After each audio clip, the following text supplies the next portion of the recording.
पूर्वी सिंहभूम में भूकंप के झटके, तीव्रता 3.9, आइजोल में था केंद्र। गुरुवार शुक्रवार की रात करीब 1:18 में घाटशिला अनुमंडल के कुछ क्षेत्र में भूकंप के झटके महसूस किए गए। नेशनल सेंटर फॉर सिस्मोलॉजी के अनुसार रिक्टर स्केल पर भूकंप की तीव्रता 3.9 मापी गई। भूकंप पूर्वी सिंहभूम सहित घाटशिला तथा मूसाबनी में करीब 8 सेकंड तक महसूस किया गया। लोगों ने रात को झटका महसूस किया। 8 से लागू हो जाएगा ऑनलाइन ई-स्वास्थ्य सिस्टम। अस्पतालों में इलाज कराने के लिए डॉक्टरों से ऑनलाइन ले सकेंगे अपॉइंटमेंट। मरीजों को डॉक्टर से मिलकर इलाज कराने के लिए अब अस्पतालों के चक्कर नहीं लगाने होंगे। जिले में 8 अप्रैल से ई-स्वास्थ्य की ऑनलाइन हॉस्पिटल प्रणाली शुरू की जाएगी। डीसी उमाशंकर सिंह ने बताया कि आम लोगों को सुगम तरीके से चिकित्सा सुविधा मिल सके, इसके लिए यह व्यवस्था शुरू की जा रही है। स्वास्थ्य संबंधी किसी भी समस्या से निदान के लिए ई-स्वास्थ्य पोर्टल का उपयोग किया जा सकता है। टीन प्लेट कर्मचारी के घर चोरी मामले का खुलासा, 2 गिरफ्तार, सभी सामान बरामद। जमशेदपुर के गोलमुरी इलाके में हुई चोरी के मामले का पुलिस ने शनिवार को खुलासा किया है। इस मामले में 2 आरोपियों को गिरफ्तार कर लिया गया है। इनके पास से चोरी का माल भी बरामद कर लिया गया है। 30 मार्च को कदानी रोड स्थित टीन प्लेट कर्मचारी के घर में चोरी की वारदात हुई थी।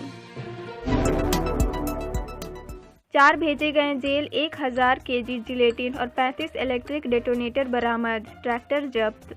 गुमला शहर से सटे करौंदी स्थित क्रेशर के पास से अवैध विस्फोटक बरामदगी मामले में पुलिस ने 4 लोगों को गिरफ्तार कर जेल भेज दिया है। इनमें अजहर हसन, राजू शाह, सुंदर साहू और राज साहू शामिल हैं। एसपी डॉक्टर शम्स तबरेज ने शनिवार को इसकी जानकारी दी। मां से झगड़ा होने के बाद घर के पास बने 35 फीट गहरे कुएं में छलांग लगाई, एनडीआरएफ की टीम ने बरामद की लाश। रामगढ़ के ओपी इलाके में एक 18 साल की युवती ने 35 फीट गहरे कुएं में कूदकर अपनी जान दे दी। घटना शुक्रवार शाम लपनगा कोलियारी के पंखा घर की है। बताया जा रहा है कि युवती का उसकी मां से किसी बात पर झगड़ा हुआ था। इसके चलते उसने ये कदम उठाया। शनिवार को मौके पर पहुंची एनडीआरएफ की टीम ने लड़की का शव बरामद किया। रिम्स में भर्ती कोरोना संक्रमित मरीज के खाने में मिला कीड़ा। रिम्स के ट्रोमा सेंटर में इलाजरत कोरोना संक्रमित मरीज के भोजन में कीड़ा मिला। इसके बाद पूरे वार्ड में खाने को लेकर मरीजों ने नाराजगी जताई। अधिकांश ने खाने को हाथ तक नहीं लगाया। दरअसल गुरुवार की रात रिम्स किचन से धुरवा निवासी 42 वर्षीय बबन को खाना दिया गया था। खाना की पैकिंग खोलने के बाद बबन ने देखा कि सब्जी में कीड़ा है, जिसके बाद बबन ने इसकी शिकायत ड्यूटी पर तैनात नर्स से की। हालांकि शिकायत के बाद भी कोई कार्रवाई नहीं हुई। इसके बाद बबन ने सब्जी में कीड़े की फोटो को वायरल कर मामले से रिम्स प्रबंधन को अवगत कराया। 15 लाख की इनामी नक्सली रविंद्र गंझू व सहयोगियों के विरुद्ध दर्ज हुई प्राथमिकी। वर्तमान निदेशालय ने कुख्यात नक्सली व 15 लाख रुपए के इनामी रविंद्र गंझू और उसके सहयोगी के विरुद्ध मनी लॉन्ड्रिंग एक्ट के तहत प्राथमिकी दर्ज की है। अब ईडी की टीम रविंद्र गंझू व उसके सहयोगियों की अवैध संपत्ति का पता लगाएगी और उसकी जब्ती के लिए कार्रवाई करेगी। ईडी ने एनआईए में रविंद्र गंझू पर दर्ज 2 प्राथमिकी को आधार बनाते हुए यह प्राथमिकी दर्ज की है। बहोरनपुर में खुदाई में मिली 6 फीट ऊंची और 3 फीट चौड़ा अवलोकितेश्वर की सबसे बड़ी मूर्ति। हजारीबाग के बहोरनपुर में चल रही पुरातात्विक अवशेषों की खुदाई में औंधे मुंह पड़ी हुई आदमकद मूर्ति मिली थी। शुक्रवार को मूर्ति को आसपास की मिट्टी को हटाते हुए खड़ा किया गया। मूर्ति के खड़ा होने के बाद पता चला कि यह भगवान बुद्ध की नहीं बल्कि अवलोकितेश्वर की प्रतिमा है। औंधे मुंह पड़ी मूर्ति मिली थी तब यह कयास लगाया जा रहा था कि बुद्ध की प्रतिमा है। प्रतिमा फाइन सैंडस्टोन से बनी हुई है। ऊंचाई लगभग 6 फीट और चौड़ाई 3 फीट है। राज्य के 22 जिलों में बनेंगे ई थाना, ऑनलाइन दर्ज करा सकेंगे मामला। गृह विभाग की मंजूरी मिली तो जल्द ही राज्य के 22 जिलों में लोग इंटरनेट के माध्यम से ऑनलाइन केस दर्ज करा सकेंगे। राज्य के लिए जिला में ईएफआईआर थानों के सृजन को लेकर कवायद चल रही है। पुलिस मुख्यालय ने राज्य के 22 जिलों में ईएफआईआर दर्ज कराने की सुविधा देने को लेकर प्रस्ताव गृह विभाग को भेजा था। गृह विभाग ने कुछ खास बिंदुओं की पुनर्समीक्षा कर फिर से प्रस्ताव देने का निर्देश दिया था। गृह विभाग ने विशेष तौर पर यह जानकारी मांगी थी कि आम नागरिक जिनका इंटरनेट का ज्ञान सीमित है, उनका EFIR दर्ज कराने में क्या तकनीकी एवं व्यवहारिक कठिनाइयां हो सकती है। DC ऑफिस के कर्मचारियों को नहीं है अभियान की जानकारी। रांची नगर निगम के अधिकारी साइकिल से नहीं आने का बनाते हैं बहाना। रांची नगर निगम पिछले 1 महीने से नो कार शनिवार अभियान चला रहा है। इसका उद्देश्य शहर को सुंदर बनाना और साइकिल के प्रति लोगों को जागरूक करना है। ये अभियान बस सुबह के निगम के अधिकारियों की तरफ से रैली निकालने भर ही रह गया है। हालत ये है कि निगम के ही 90% से ज़्यादा अधिकारी और कर्मचारी कार या बाइक से दफ्तर आ रहे हैं। पूछने पर अलग अलग बहाना बनाते हैं। निगम का पड़ोसी और जिले के सबसे बड़े दफ्तर में से एक DC ऑफिस के कर्मचारियों को इस बात की जानकारी तक नहीं है कि नो कार शनिवार जैसा कोई अभियान चल रहा है। नाम वापसी की आखिरी तिथि समाप्त। 6 प्रत्याशियों के बीच होगा संघर्ष। झामुमो और भाजपा में सीधा मुकाबला। 17 अप्रैल को होने वाले मधुपुर विधानसभा उपचुनाव में नाम वापसी की अंतिम तारीख शनिवार को समाप्त हो गई। 6 प्रत्याशियों में से किसी ने नाम वापस नहीं लिया। इसके बाद अब यह तय हो गया है कि 6 प्रत्याशियों के बीच संघर्ष होगा।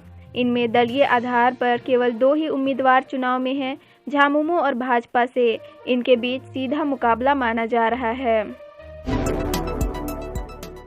मेकन के संक्रमितों की ट्रैवल हिस्ट्री मांगी। कंटेनमेंट जोन बाहर लगाई जाएगी। निर्देशों की सूची। रांची में बढ़ रहे कोरोना के मामले के चलते प्रशासन अलर्ट मोड में आ गया है। कोरोना कंट्रोल करने के लिए सभी जरूरी कदम उठाए जा रहे हैं। अन्य राज्यों में रांची आने वाले लोगों पर नज़र रखने के साथ साथ होम आइसोलेटेड मरीजों पर भी नज़र रखी जा रही है। इस तरह रांची के DC छवि रंजन ने शनिवार शहर के कंटेनमेंट जोन का औचक निरीक्षण किया। मनरेगा मजदूरों को तोहफा, अब मिलेगा 225 रुपये मजदूरी। झारखंड सरकार ने जारी किया आदेश। राज्य सरकार ने 1 अप्रैल से मनरेगा श्रमिकों को दिए जाने वाले पारिश्रमिक में वृद्धि कर दी है। अब मनरेगा श्रमिकों को प्रतिदिन 225 रुपये की दर से मजदूरी का भुगतान होगा। ग्रामीण विकास विभाग ने DC, DDC सह जिला कार्यक्रम समन्वयकों को बड़ी दर से भुगतान करने से संबंधित पत्र जारी किया है। इसमें कहा गया है कि भारत सरकार ने मनरेगा श्रमिकों की मजदूरी पर 194 रुपये से बढ़ाकर 198 रुपये की है। लूटपाट की योजना बनाते 4 आरोपी रामगढ़ के गोला से गिरफ्तार। रांची से जुड़े हैं तार। रामगढ़ जिला अंतर्गत गोला बरलंगा रोड स्थित पूरबडीह जंगल के पास लूटपाट की योजना बनाते 4 आरोपियों को पुलिस ने गिरफ्तार किया है। वहीं 2 आरोपी भागने में सफल रहा है। पुलिस ने गिरफ्तार आरोपियों के पास से हथियार भी बरामद की है। सॉलिड लिक्विड वेस्ट मैनेजमेंट के लिए झारखंड के 6165 गांव चयनित। राज्य गठन के बाद सिर्फ इस शहर में हो सका है योजना लागू। राज्य के ग्रामीण क्षेत्रों में सॉलिड लिक्विड वेस्ट मैनेजमेंट योजना शुरू की जाएगी। विभिन्न जिलों के ग्रामीण क्षेत्रों में कुल 6165 गाँवों में यह योजना क्रियान्वित की जाएगी। योजना के तहत तालाबों में जाने वाले दूषित पानी से कचरा साफ किया जाएगा। नालियों का निर्माण और मरम्मत कर दूषित जल की निकासी वैज्ञानिक तरीके से की जाएगी। रांची में महंगी होती स्कूल फीस से परेशान मिडिल क्लास के लोग इन फैसिलिटी के नाम पर वसूल रहे हैं लाखों रुपए। राजधानी रांची के बड़े और नामचीन प्राइवेट स्कूल अपनी छवि के हिसाब से फीस वसूलते हैं। इन स्कूलों में प्ले ग्रुप समेत अन्य जूनियर कक्षाओं के बच्चों की पढ़ाई पर सालाना 1.25 लाख रुपए तक खर्च करने पड़ते हैं। वहीं सीनियर क्लास के बच्चों पर पढ़ाई का सालाना खर्च 1.5 लाख तक पहुंच जाता है। इस लिहाज से मध्यवर्गीय परिवार के लिए अपने बच्चों को प्राइवेट स्कूल में पढ़ाना लोहे के चने चबाने जैसा हो गया है। पर्व मनाने दिल्ली से घर लौटी नाबालिग से दुष्कर्म, आरोपी गिरफ्तार। डीजे गाना फायदा उठाकर किया ये घिनौना करतूत। डुमरी प्रखंड के 16 वर्षीय लड़की के साथ दुष्कर्म का मामला प्रकाश में आया है। पीड़िता ने डुमरी थाना में प्राथमिकी दर्ज कराई है, जिसके बाद पुलिस ने आरोपी छोटा कटरा गांव निवासी नेहरू उरांव को गिरफ्तार कर शुक्रवार को जेल भेज दिया। घटना 29 मार्च की रात की है। धनबाद के कोलियासोल सब स्टेशन में लगी आग, करीब 25 लाख की संपत्ति जलकर हुई खाक। धनबाद जिला अंतर्गत कोलियासोल स्थित विद्युत सब स्टेशन परिसर के अंदर और बाहर में शनिवार की दोपहर अचानक आग लग गई। देखते ही देखते आसपास की झाड़ियां धू धू कर जलने लगी। आग सब स्टेशन के ट्रांसफार्मर की तरफ बढ़ता देख विद्युत कर्मियों ने तत्काल सब स्टेशन का पावर ऑफ किया और आग को बुझाने का प्रयास में लग गए। झारखंड के शिक्षकों ने अगर नहीं लिया टीका तो देना होगा कारण, राज्य के शिक्षा निदेशक ने जारी किया ये आदेश। राज्य में 45 वर्ष से अधिक उम्र के शिक्षक व शैक्षणिक कार्य से जुड़े सभी नियमित व संविदा कर्मियों के टीकाकरण को लेकर दिशा निर्देश जारी कर दिया गया है।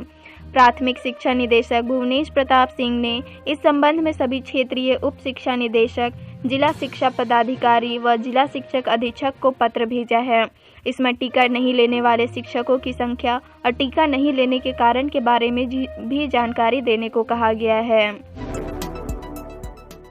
पुलिस की हिरासत से भागा पीएलएफआई उग्रवादी कृष्णा यादव ने फिर बढ़ाई पुलिस की चिंता, नए लोगों को जोड़ने का कर रहा है प्रयास। लातेहार के बालूमाथा थाना पुलिस की हिरासत से भागे पीएलएफआई उग्रवादी कृष्णा यादव उर्फ तूफान जी उर्फ सुल्तान ने एक बार फिर से लातेहार, चतरा और रांची के सीमावर्ती इलाके में अपनी सक्रियता बढ़ा दी है।